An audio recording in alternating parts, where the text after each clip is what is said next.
friends, welcome to my channel. I'm going to read an editorial, A Black Friday for Aviation Safety in India, by Captain A. Mohan Ranganathan. In the aftermath of the crisis in India's aviation after private airline Indigo cancelled flights, the Minister of Civil Aviation posted on Twitter the following: the FDTL flight duty time limitations orders issued by DGCA have been placed under abeyance with immediate effect for now to stabilize operations and prioritize relief for affected passengers. Prior to this, the Directorate General of Civil Aviation had issued an appeal to pilots associations and pilots to cooperate and ensure that flights were back without delays, with a subtle direction to dilute the FDTL, a civil aviation requirement, to comply with a High Court order. These acts by the Minister and the DGCA make a mockery of flight safety and make India the laughing stock as far as aviation safety is concerned. The commercial interests of Indigo have taken priority over crew fatigue and the safety of passengers.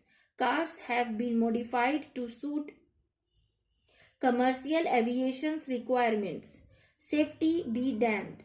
The dilution of a good safety measure. In 2007, the DGCA issued a very good car addressing the issue of fatigue and the rest period of operating crew.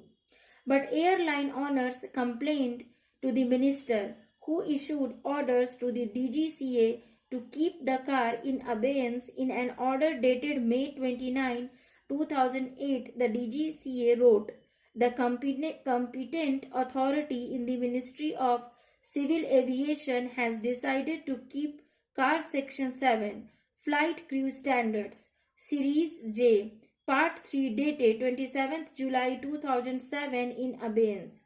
In 18 years, the mindset continues to favor the commercial interests of airlines and ignoring the dangers of fatigue and inadequate rest periods of crew. The Pilots Association filed a right in the Bombay High Court Right Petition 1687 of 2008 against this order. The High Court granted interim relief and slammed the Aviation Authority for putting the lives of pilots and passengers at risk. The court pulled up the Aviation Ministry and the DGCA for arbitrarily and irrationally playing with the duty hours of pilots. To overcome the acute shortage of pilots, the authorities and airlines should decrease the number of flights and not increase the pilots' duty hours. The High Court observed. It said it is apparent that safety of flights has been overlooked for protecting the financial interests of a few airline operators. The ministry in charge is duty-bound to protect the safety of pilots and passengers. Strangely, it was the same High Court that reversed the order and upheld the action of the Civil Aviation Ministry. The owner of Indigo knew for more than a year that the new regulations would kick in from November 1, 2025. The DGCA was also aware of this deadline. Yet both were in deep slumber that resulted in chaos across India with thousands of passengers stranded. They may get refunds for cancelled flights, but who will compensate them for the losses incurred on expenses such as hotels and transportation arrangements?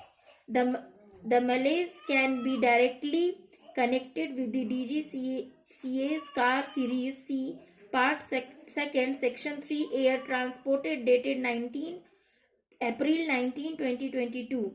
It says the applicant shall have on his regular employment sufficient number of flight crew and cabin crew but not less than 3 sets of crew per aircraft. The flight crew should hold current licenses issued by DGCA with appropriate endorsements of the type of aircraft operated. The cabin crew should have appropriate authorization endorsements as per the requirements of the DGCA. No accountability, even with the existing but unsafe FDTL and rest period rules that were in existence. One needs a minimum of 6 sets of pilots and aircraft for domestic operation and not less than 12 sets of pilots and aircraft for wide-body long-haul operations. Airlines appear to have taken advantage of the car and deliberately underemployed qualified sets of crew. Indigo appears to be major player in this misuse. The judiciary has shown a total disregard for aviation safety and has been playing second fiddle to the government for more than 20 years.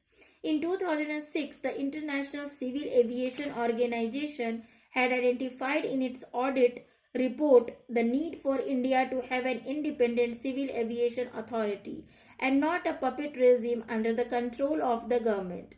Almost 20 years later, this has been proved right with the complete lack of safety oversight by the DGCA over the past few years and the arrogance of airline owners to flout safety norms, knowing well that the government and the DGCA will look the other way.